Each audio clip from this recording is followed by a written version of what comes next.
விஜயபுரம் அப்படிங்கிற மகா சாம்ராஜ்யத்தை பார்த்திபன் அப்படிங்கிற மகாராஜா ஆண்டுகிட்டு இருந்தாரு. அவரு எந்த அளவுக்கு பெரிய வீரனோ அதே அளவுக்கு மக்கள் மேல அக்கறை கொண்டவரு. அந்த ராஜ்யத்துல தர்மையா அப்படிங்கிற ரொம்ப புத்திசாலி மந்திரியும், மார்த்தாண்டன் அப்படிங்கிற ரொம்ப திமிரு பிடிச்ச சேனாதிபதியும் இருந்தான். அந்த ராஜ்யத்தை சுத்தி ஒரு அடர்ந்த காடு இருந்துச்சு.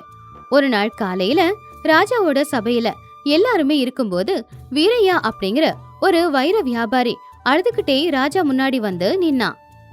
மகாராஜா, என்ன காப்பாத்துங்க, என் உயிரே போற நிலைமையில இருக்கு. உங்களுடைய பிறந்த நாளுக்காக வெளியூர்ல இருந்து கொண்டு வந்த வைரங்களை பதிச்ச கிரீடத்தையும் அதோட பட்டு துணிகளையும் எடுத்துக்கிட்டு ராஜ்யத்தை நோக்கி வண்டியில வந்துகிட்டு இருந்தேன். ஆனா நேத்து ராத்திரி நம்ம ராஜ்யத்தோட எல்லையில அடர்ந்த காட்டுக்குள்ள கொள்ளக்காரங்க அந்த கிரீடத்தை திருடிட்டாங்க. கிரீடம் மட்டும் இல்ல மகாராஜா, என்கிட்ட இருந்த எல்லாத்தையுமே எடுத்துக்கிட்டாங்க. என்ன சொல்ற வீரையா, நம்ம ராஜ்யத்துல கொள்ளக்காரங்க இருக்காங்களா? சேனாதிபதி, என்ன இது? நம்ம ஊர் எல்லையில இருக்கிற காட்டுல 100 காவலர்கள் காவலுக்கு இருக்காங்கல்ல. இந்த காட்டோட பாதுகாப்புக்கு தானே உங்களை நான் வச்சிருக்கேன்.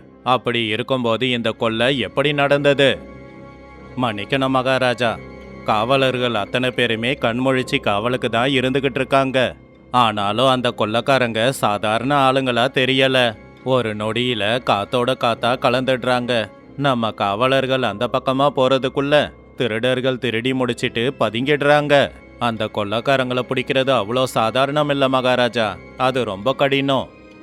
மகாராஜா, சேனாதிபதி சொல்றதுல அர்த்தமே இல்ல. அவங்க காத்தோட காத்தா கலந்து போறதுக்கு எந்த ஒரு கொள்ளக்காரனுக்கும் மாய வித்தைகள் தெரியாது. எனக்கு தெரிஞ்சு அந்த கொள்ளக்கூடத்துல இருக்கிறவங்க அத்தனை பேரும் நம்மள கவனிக்கிறாங்க. நாம என்ன செய்ய போறோம்னு அவங்களுக்கு தெரியுது. அதை யாரோ அவங்க கிட்ட சொல்றாங்க. அதை பயன்படுத்திக்கிட்டு தான் அவங்க கொள்ளையடிக்கிறாங்க. உங்களுக்கு ஆட்சேபனை இல்லை அப்படின்னா இந்த பிரச்சனைக்கு தீர்வு சொல்லக்கூடிய ஒருத்தரை எனக்கு நல்லாவே தெரியும் அரசே. இந்த ராஜ்யத்தோட பிரச்சனையை தீர்க்க நீங்க யாரை கூட்டிக்கிட்டு வந்தாலும் நான் அவங்கள நிச்சயமா ஏத்துப்பேன். அவங்க யாரு? மகாராஜா, அவரு ஒரு சாதாரண விவசாயி. நம்ம ராஜ்யத்துக்குள்ள ஒரு கிராமத்துல இருக்கிற ஒரு ஏழை விவசாயி. அவரு பேரு சோமையா. அவரு எப்பேற்பட்ட பிரச்சனை வந்தாலும் சரி, கொஞ்ச நேரத்திலேயே அவருடைய புத்திசாலித்தனத்தால அந்த பிரச்சனைக்கான தீர்வை சொல்லிடுவாரு. அவரை வர வச்சா நம்ம பிரச்சனை தீரும்னு நான் நம்புறேன் அரசே. அப்படின்னா எதுக்காக யோசிக்கிறீங்க? உடனே அந்த சோமையாவை நான் கூப்பிட்டேன்னு சபைக்கு கூட்டிட்டு வாங்க. மகாராஜாவோட அனுமதியோட மந்திரியார் நேரா கோட்டையிலிருந்து கிராமத்துக்கு கிளம்புனாரு. அங்க சோமையா அவன் வீட்டு திண்ணையில ஒரு மரபொம்மைய செதுக்கிக்கிட்டு அமைதியா உட்காந்துக்கிட்டு இருந்தான். அப்பதான் அவனுடைய மனைவியான கௌரி கையில ஒரு காலியான பாத்திரத்தை பிடிச்சுக்கிட்டு கோவமா வெளியில வந்தா.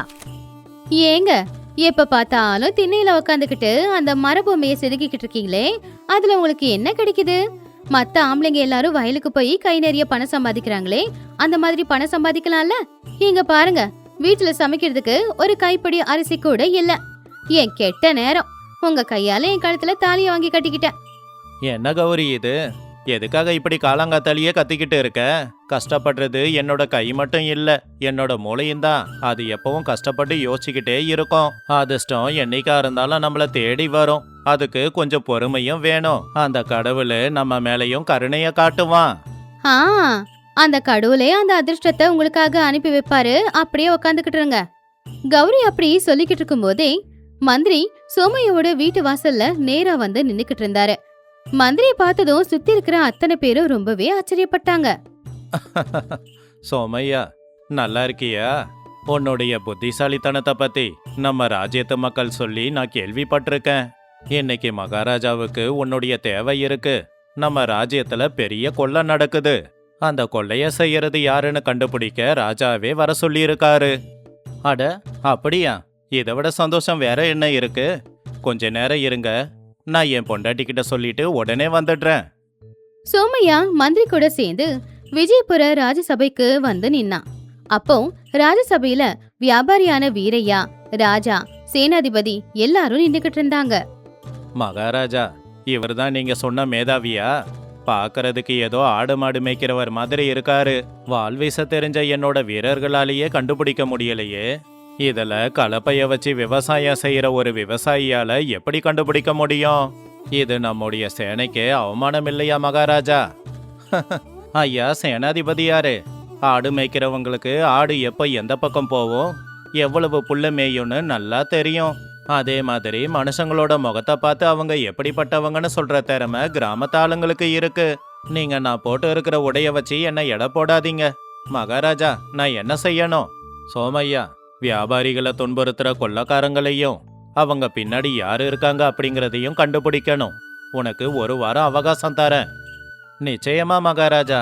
ஆனா அவங்கள கண்டுபிடிக்கிறதுக்கு முன்னாடி அவங்க கொள்ளையடிச்ச அந்த வண்டி எங்க இருக்குன்னு சொன்னீங்கன்னா ஒரு தடவை நான் அதை பார்க்கணும். ஐயா, என்னோட வண்டிய நம்ம கோட்டைக்கு வெளியில தான் விட்டிருக்கேன். வாங்க ஐயா, காமிக்கிறேன். உடனே எல்லாருமே கோட்டைக்கு வெளியில இருக்கிற உடைஞ்சு போன அந்த வண்டிய பார்க்க போனாங்க. அப்ப சோமையா அந்த வண்டிய சுத்தி கீழே தரையில ஏதாவது அடையாளம் இருக்கான்னு பாத்துக்கிட்டு இருந்தான். மகாராஜா, கொள்ளக்காரங்க பயன்படுத்தின குதிரையோட காலடி தடத்தை இங்க பாருங்க.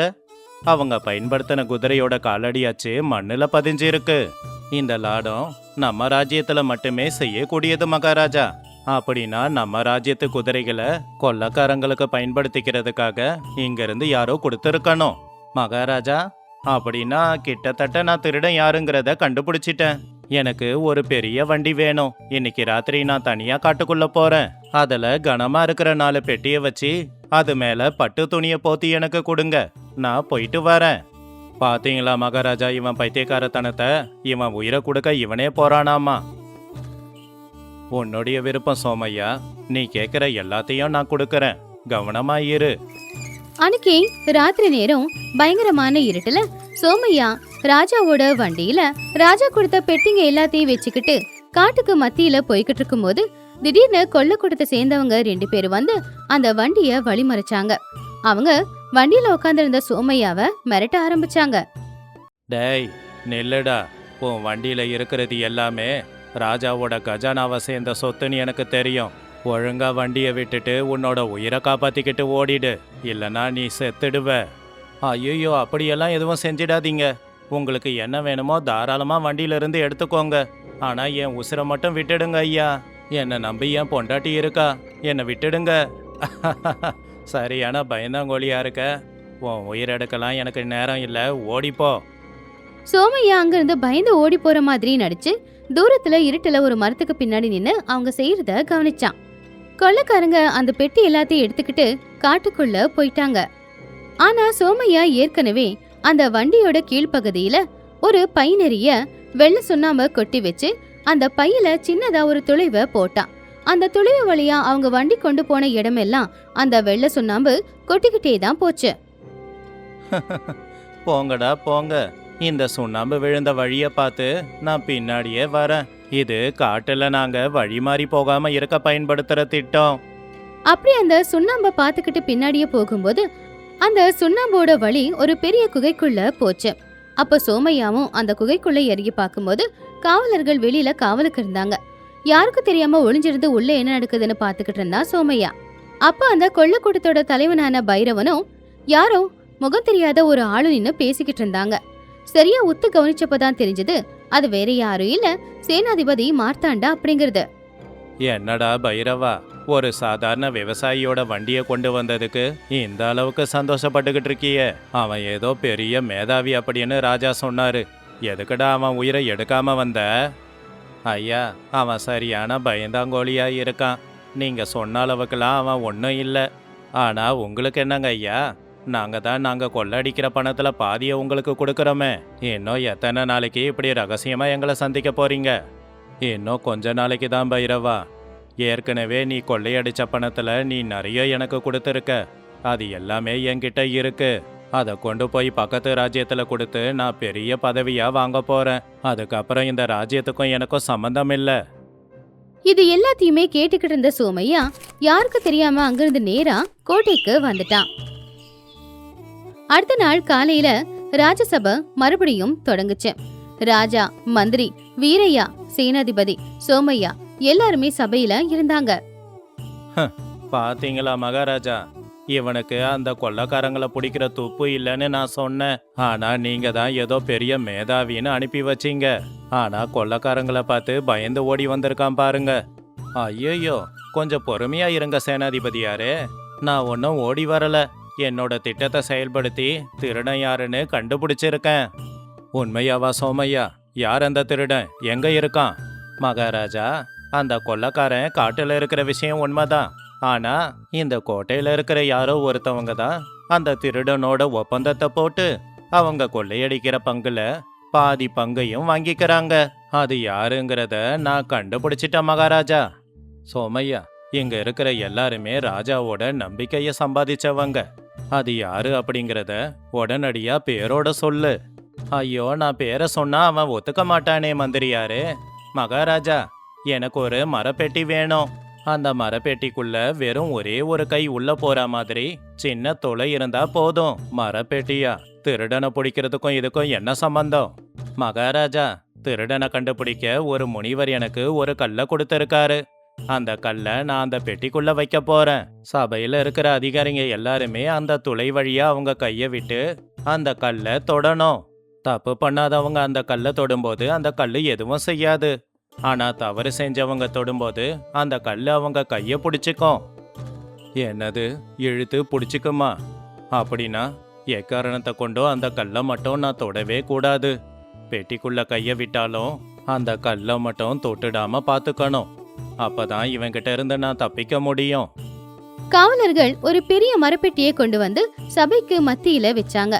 எல்லாரும் பாத்துக்கிட்டு இருக்கும்போது மந்திரி, வியாபாரி, மத்த அதிகாரிகளும் போய் அந்த மரப்பெட்டியில துளைவுக்குள்ள கைவிட்டு வெளியில எடுத்தாங்க. சேனாதிபதியும் ரொம்ப தைரியமா அந்த பெட்டி பக்கத்துல போனான். பெட்டிக்குள்ள அவன் கைவிட்டான். ஆனா அந்த கல்ல தொடாம கைய வெளியில எடுத்து சிரிச்சுக்கிட்டே ராஜாவை பார்த்து இப்படி சொன்னான். பாத்தீங்களா மகாராஜா, அந்த கல்லு யாரோட கையையும் பிடிக்கல. இவன் சொல்றதெல்லாம் பொய். இவன் நம்ம நேரத்தை வீணாக்குறான். அட இருங்க சேனாதிபதியாரே, இப்ப அந்த பெட்டிக்குள்ள கைய விட்டவங்க எல்லாரும் உங்களுடைய உள்ளங்கைய காட்டுங்க.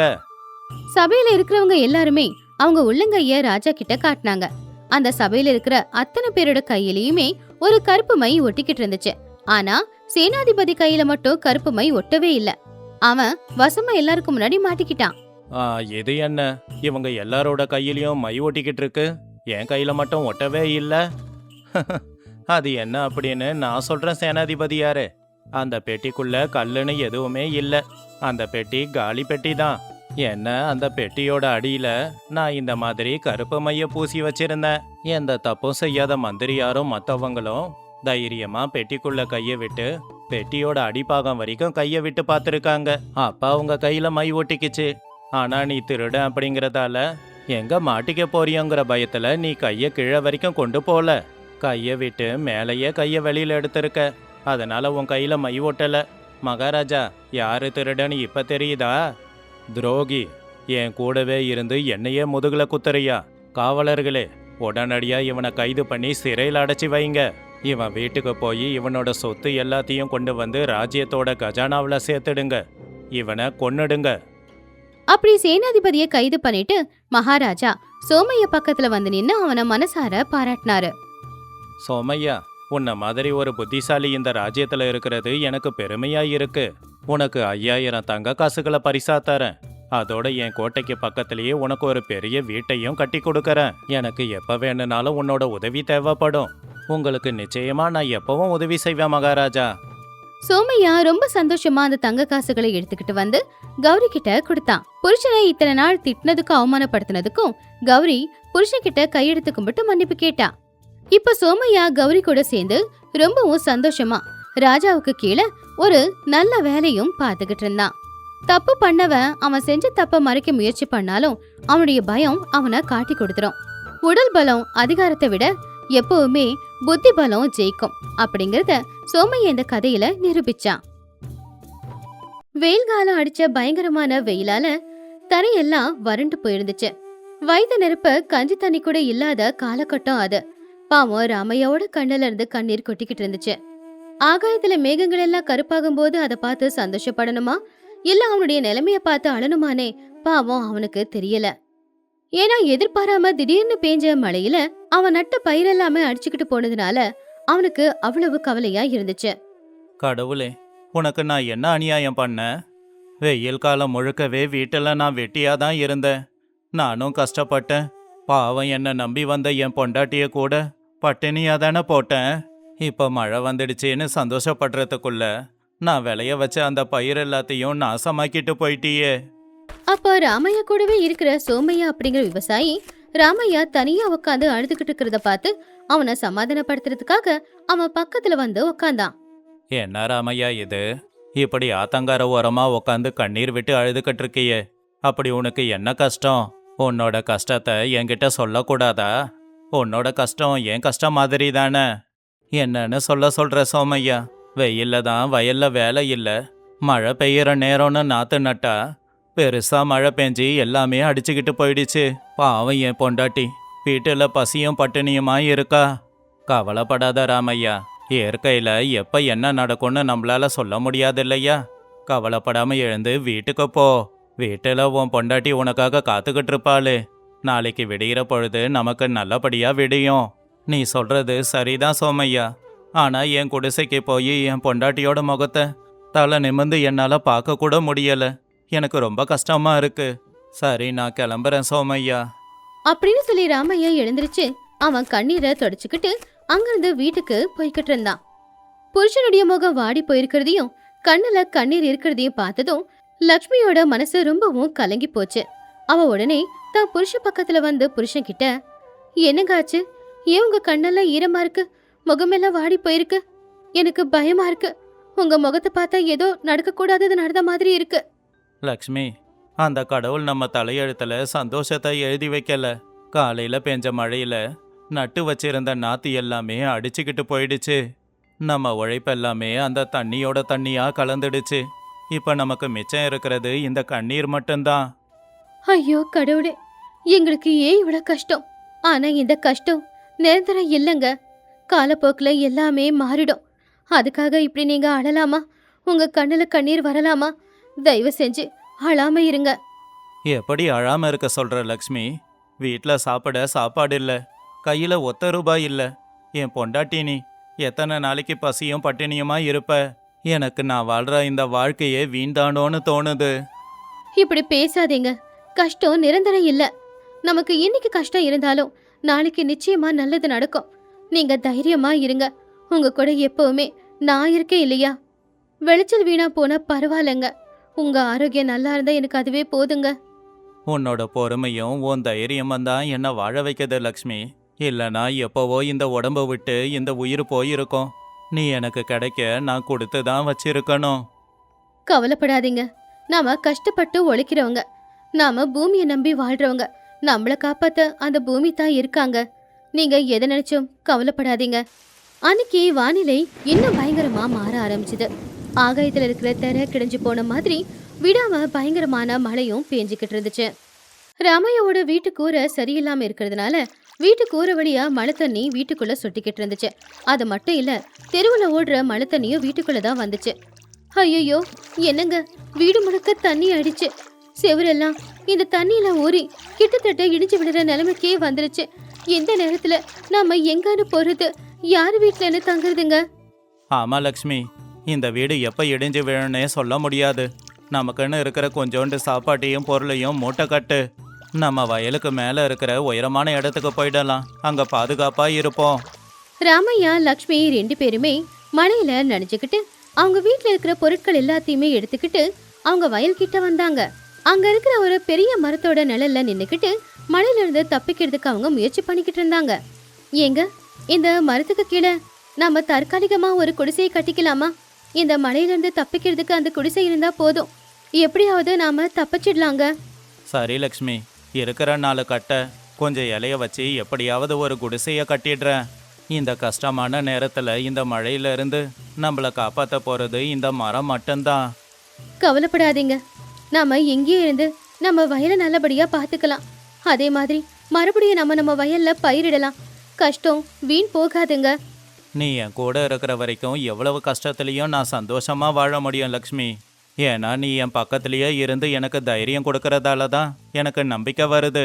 இப்படியே சில நாட்கள் போச்சு. அவங்க அந்த சின்ன குடிசையிலேயே வாழ்ந்துகிட்டு மறுபடியும் அவங்க வயலை உழுது இப்போ நாத்தும் நட்டாங்க. ஆனா இயற்கை மறுபடியும் அவங்கள சோதிக்க ஆரம்பிச்சுது. மழை மறுபடியும் ரொம்ப பயங்கரமா வந்துச்சு.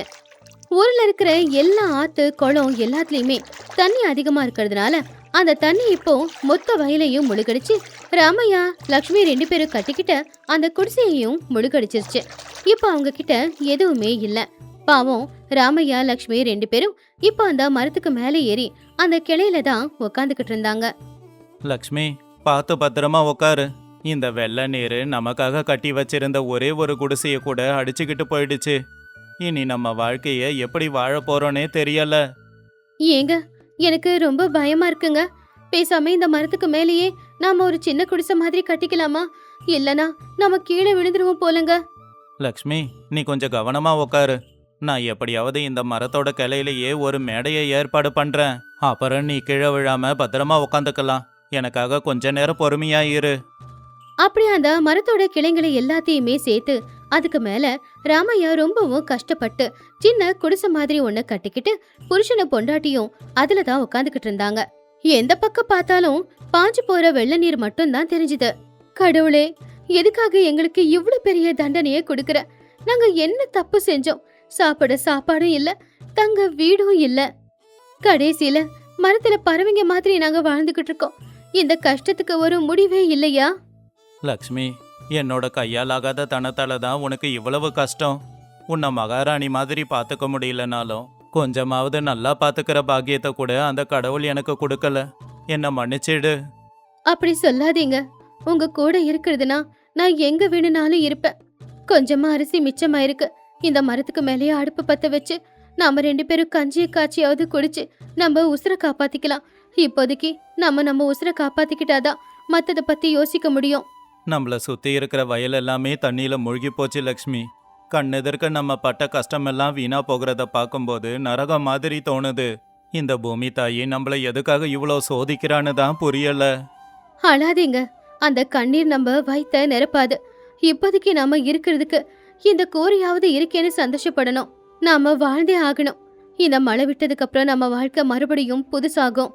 அப்படி அவங்க 2 பேரும் இந்த மழை காலத்துல சில நாட்கள் வரைக்கும் பசியில தவிச்சுக்கிட்டு குளிர்ல நடுங்கிக்கிட்டு அந்த மரத்துக்கு மேலேயே வாழ வேண்டியதா இருந்துச்சு. இப்படி இருக்கும்போது ஒரு நாள் அந்த வெள்ள நீரில ஒரு படகோட உதவியால அந்த ஊரை சேர்ந்த ஒரு வயசான பாட்டி அந்த இடத்துக்கு வந்தாங்க.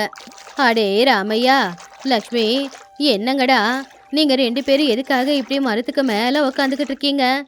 இந்த மாதிரி வெள்ளம் வர நேரத்துல மரத்துக்கு மேல இருக்கிறது ஆபத்து இல்லையா? அம்மா, எங்க குடிசை தண்ணியில மூழ்கிடுச்சு. வயலும் தண்ணியில மூழ்கிடுச்சு. ஊருக்குள்ள தங்க எங்களுக்கு வீடும் இல்ல. அதனால தான் இந்த மரத்தை எங்க வீடா மாத்திக்கிட்டோம். இங்க இருந்தா எங்க வயலையும் ஒரு பார்வை பார்த்துக்கலாம் இல்லம்மா. அட கடவுளே, உங்க 2 பேருக்கு இவ்ளோ கஷ்டமா? இது எங்க யாருக்கும் தெரியாம போச்சே. கவலைப்படாதீங்கடா, நமக்கு மேல ஒருத்த இருக்கான். கஷ்டத்தை கொடுக்கறவனே கஷ்டத்துல இருந்து வெளியில வர்றதுக்கு வழியையும் காட்டுவான். காலம் மாறுண்டா. 2 பேரும் நம்பிக்கையோட இருங்க. நம்பிக்கை உங்களை காப்பாத்தும். அந்த நம்பிக்கையோட தாம்மா நாங்களும் இங்க வாழ்ந்துகிட்டு இருக்கோம். ஆனா இங்கே உக்காந்துக்கிட்டு இருந்தா பசி தீராதில்ல. எங்க கிட்ட இருந்த கொஞ்சம் அரிசியும் தீந்துடுச்சுமா. எங்க 2 பேரால பசி மட்டும்தான் தாங்க முடிய மாட்டேங்குது. என்கிட்ட கொஞ்சம் பழமும் இருக்கு, கொஞ்சம் சாப்பாடு இருக்கு, கொடுக்குறேன், வாங்கிக்கோங்க. என் பேச்ச நம்புங்க. கஷ்டம் எல்லாருக்கும் எப்பவுமே நிரந்தரம் இல்ல. இருட்டு போச்சுன்னா வெளிச்சம் வந்துதானே ஆகணும். அந்த மாதிரி கஷ்டம் போச்சுன்னா சந்தோஷமும் வந்துதாண்டா ஆகணும். ரொம்ப நன்றிம்மா. பசியோட இருந்த எங்களுக்கு சாப்பாடு கொடுத்து சாமி மாதிரி காப்பாத்தி இருக்கீங்க. உங்களுக்கு நாங்க நிறையவே நன்றி கடன் பட்டு இருக்கோம். இந்த நன்றியை நாங்க எப்பவும் மறக்க மாட்டோம்.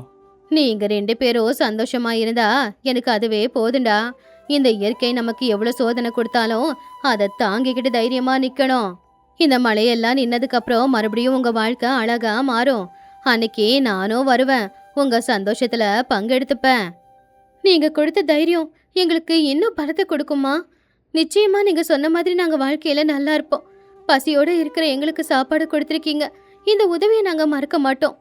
சில நாட்களுக்கு அப்புறமா வெள்ள நீர் எல்லாமே போயிடுச்சு. மழையும் சுத்தமா நின்னுடுச்சு. அப்போ மரத்தை விட்டு இறங்கி வந்து ராமையாவும் லக்ஷ்மியும் வயலை பார்த்தாங்க. ஆச்சரியம் என்னன்னா, அந்த வெள்ள நீரோட வந்த சத்தான மண்ணால அவங்க நாத்து நட்டு வச்சிருந்த எல்லா விளைச்சலும் ரொம்ப நல்லபடியா விளைஞ்சு கலகலன்னு இருந்துச்சு. அதை பார்த்தவங்க 2 பேரும், லக்ஷ்மி, நம்ம வயலை பாரு. விளைச்சல் எந்த அளவுக்கு பச்சை பசேல்னு இருக்கு. அந்த மழை நம்ம வயலை மூழ்கடிச்சாலும் இப்ப விளைச்சல் நல்லா வந்திருக்கு. இத பார்க்கும்போது என் கண்ணுல கண்ணீர் தான் வருது. ஆமாங்க, என் கண்ணை என்னாலேயே நம்ப முடியல. மறுபடியும் நட்ட பயிரெல்லாம் வீணா போச்சுன்னு நினைச்சேன். ஆனா இல்லங்க, கடவுள் இருக்கான். பட்ட கஷ்டத்துக்கான பலனை நிச்சயமா கொடுப்பான். அப்பதான் அந்த பக்கமா நடந்து வந்துகிட்டு இருந்த மத்த விவசாயிங்களான சோமையா ரங்கையா 2 பேரும் ராமையாவை பார்த்து அவனுடைய வயல்ல இருக்கிற விளைச்சலை பார்த்து ரொம்ப சந்தோஷமா, என்ன ராமையா, வயல்ல விளைச்சல் பளிச்சுன்னு இருக்கு. எங்களோட வயல்ல இருந்த விளைச்சல் எல்லாம் தண்ணியில அடிச்சுக்கிட்டு போன போதும் உன்னோட வயலும் விளைச்சலும் மட்டும் நல்லா இருக்கே, எப்படி? தெரியல சோமையா, நாங்க பட்ட கஷ்டமும் அந்த கடவுள்கிட்ட நாங்க வேண்டிக்கிட்டதாலும் தான் எங்க விளைச்சல் தப்பிச்சு இருக்கு போல. அந்த வெள்ள நீரோட வந்த மண்ணு மட்டும்தான் எங்க விளைச்சலை காப்பாத்தி இருக்கு. இது அந்த பூமி தாயோட கருணை தான். உண்மைதான் ராமையா, நாங்க எல்லாருமே வெள்ளம் வந்த உடனே வயலை விட்டுட்டு ஊருக்கு ஓடி போயிட்டோம். ஆனா நீ மட்டும்தான் உன்னோட வயல்லையே தங்கி உன் வயலை நல்லபடியா பார்த்துக்கிட்டதால தான் உனக்கு இது கிடைச்சிருக்கு. நீ சொல்றது உண்மைதான். நாம எல்லாருமே ஊருக்குள்ள போய் பத்திரமா இருந்துக்கிட்டோம். ஆனா ராமையாவும் லக்ஷ்மியும் இங்கேயே தங்கி அவங்க வயலை பாதுகாத்தாங்க. அதனால தான் அவங்களுக்கு இந்த நல்ல பலனும் கிடைச்சிருக்கு. இது சந்தோஷமான விஷயம்தான். நீ சொல்றது உண்மைதான் சோமையா. கஷ்டம் வரும்போது கஷ்டம் வந்துடுச்சேன்னு ஓடி போறதை விட்டுட்டு தைரியத்தோடவும் நம்பிக்கையோடவும் இருந்தோம்னா அப்பதான் அந்த கஷ்டம் நம்மளை விட்டு சீக்கிரமா போகும். அதே நேரத்துல தான் அந்த ஊரோட ஜமீன்தாரான பூபதி அவருடைய மாட்டு வண்டியில ராமையாவோட வயல் கிட்ட வந்தாரு. ராமையா வயல்ல விளைச்சலை பார்த்து சந்தோஷப்பட்டு ராமையா கிட்ட ரொம்ப பெருமையா அவர் இப்படி சொன்னாரு. ராமையா, உன்னோட வயல்ல விளைச்சல் நல்லபடியா விளைஞ்சிருக்கு. இந்த வருஷம் நம்ம ஊர்லயே நீதான் அதிக விளைச்சலை விளைய வச்சிருக்க. அதுக்கான பரிசு நிச்சயமா உனக்கு கிடைச்சே தீரும். உன்ன மாதிரி ஒரு கடின உழைப்பாளி இருக்கிறது பெருமைதான். ஐயா, ரொம்ப நன்றிங்க ஐயா. நீங்க எங்களுக்கு எதனா உதவி செய்யணும்னு நினைச்சீங்கன்னா மழையில எங்க குடிசை அடிச்சுக்கிட்டு போயிடுச்சு. சின்னதா ஒரு குடிசையை கட்டிக்க ஏதாவது உதவி பண்ணுங்க ஐயா. நிச்சயமா ராமையா, உன்ன மாதிரி ஒருத்தவனுக்கு உதவி செய்யறது என் கடமை. ஊருக்குள்ள உனக்காக ஒரு வீட்டையே நான் கட்டி கொடுக்கறேன். உன்னோட வயல்ல விளையிற விளைச்சலையும் நானே வாங்கிக்கிறேன். இனிமே உன் வாழ்க்கையில உனக்கு கஷ்டமே வராது. ஐயா, கும்பிடுறேங்க ஐயா. இப்ப எங்க கஷ்டமெல்லாம் தீரப்போகுதுங்க ஐயா. உங்களை மாதிரி நல்ல மனுஷங்களோட ஆசீர்வாதம் எங்க மேல இருக்கிற வரைக்கும் எங்களுக்கு எந்த கஷ்டமும் வராதுங்க ஐயா. லக்ஷ்மி, நீயும் உன் புருஷனுக்கு துணையா தைரியமா கூடவே இருந்தியே, அது சாதாரண விஷயம் இல்ல. எல்லா பொண்ணுங்களும் உன்ன மாதிரியே தைரியமா இருக்கணுமா. ஒருத்தருக்கு ஒருத்தர் துணையா இருந்து நீங்க சந்தோஷமா வாழணும். பாத்தீங்களா பூபதி ஐயா, நான் முன்னாடியே சொன்னேன், கஷ்டப்பட்டு உழைக்கிறவங்களுக்கு கடவுள் சோதனையை கொடுப்பான், ஆனா கையை விட மாட்டான்னு. நான் சொன்ன மாதிரி தான் ராமையா கஷ்டப்பட்டு உழைக்கிறவன். அவனுக்கு சோதனைகள் நிறைய வந்தாலும் இப்ப வாழ்க்கையில வெற்றியோடு நிக்கிறான். ஆமா, அன்னைக்கு நீங்க கொடுத்த தைரியம் தாமா எங்களை இந்த அளவுக்கு தைரியத்தோட நிக்க வச்சிருக்கு. அதே மாதிரி நீங்க கொடுத்த சாப்பாடு தான் எங்களோட பசியையும் தீர்த்துச்சு. ராமையா, நீ உண்மையான விவசாயி. எவ்வளவுதான் கஷ்டம் வந்தாலும் மண்ணை நம்பினவன் என்னைக்குமே தோத்து போக மாட்டான்னு உன் மூலமா இன்னைக்கு எங்க எல்லாருக்கும் தெரிஞ்சிருக்கு. ராமையா, நாளைக்கு காலையில உன்னோட பொண்டாட்டிய கூட்டிக்கிட்டு என்னோட வீட்டுக்கு வந்துடு. உன்னோட புது வீடு கட்டுறதுக்கான வேலையை நாம ஆரம்பிக்கலாம். அதோட விவசாயத்துக்காக உனக்கு மாடுங்களையும் கூடவே கலப்பையும் கொடுக்கறேன். ரொம்ப நன்றிங்க ஐயா. எங்களை மாதிரி ஏழைங்களுக்கு நீங்க தான் கடவுள் மாதிரி. உங்க புண்ணியத்துல நாங்க சந்தோஷமா வாழ்ந்துருவோம். ஆமா லக்ஷ்மி, பூமி தாயை நம்பி வாழறவன் என்னைக்குமே தோக்க மாட்டான். அவனுக்கு கடவுள் ஏதோ ஒரு உருவத்துல வந்து உதவி செய்வாரு. இன்னைக்கு நமக்கு ஐயாவோட உருவத்துல வந்து உதவி செஞ்சிருக்கான். ராமையா, நான் சொன்ன மாதிரியே உனக்கு ஒரு நல்ல விடியல் விடிஞ்சதில்ல. இப்ப உன் வாழ்க்கையில சந்தோஷம் தானே இருக்கு. இந்த சந்தோஷத்தை நீ மட்டும் வச்சுக்க கூடாது. உன்ன மாதிரியே இருக்கிற நிறைய விவசாயிங்களுக்கு உதவி செய்யணும். சரிங்கம்மா, நீங்க சொன்னதை நான் எப்பவுமே ஞாபகத்துல வச்சுப்பேன். இந்த மண்ணை நம்பி நான் கஷ்டப்பட்டு உழைப்பேன். அதே மாதிரி என்னால முடிஞ்ச உதவியை எல்லாருக்கும் பண்ணுவேன். ஜமீன்தார் பூபதி வாக்கு கொடுத்தபடியே ராமையாவுக்கு லக்ஷ்மிக்கு ஒரு நல்ல வீட்டை கட்டி கொடுத்தாங்க. ஊர்ல இருக்கிறவங்க எல்லாருமே ராமையா லக்ஷ்மியோட திறமையையும் பொறுமையையும் பாராட்டிக்கிட்டு இருந்தாங்க. ராமையா லக்ஷ்மி 2 பேருமே சந்தோஷமா அந்த வீட்டுல வாழ்ந்துகிட்டு இருந்தாங்க. வாழ்க்கையில எவ்வளவு கஷ்டம் வந்தாலும் சரி, இயற்கை நம்மளை எவ்வளவு சோதிச்சாலும் சரி, அந்த நேரத்துல ஒருத்தங்களுக்கு ஒருத்தங்க துணையா இருந்துகிட்டு உதவி செஞ்சுக்கிட்டு தைரியத்தை கொடுத்துக்கிட்டு அந்த கஷ்டத்தை 2 பேரா சேர்ந்து எதிர்த்து நிக்கணும். எப்போ நாம கஷ்டத்தையே எதிர்த்து நிக்கிறோமோ அப்போ அந்த கஷ்டம் நம்மள பார்த்து நம்ம தைரியத்துக்கு தலைவணங்கி நம்மளை விட்டு சீக்கிரமா போயிடும். நாமளும் சந்தோஷமா இருக்கலாம்.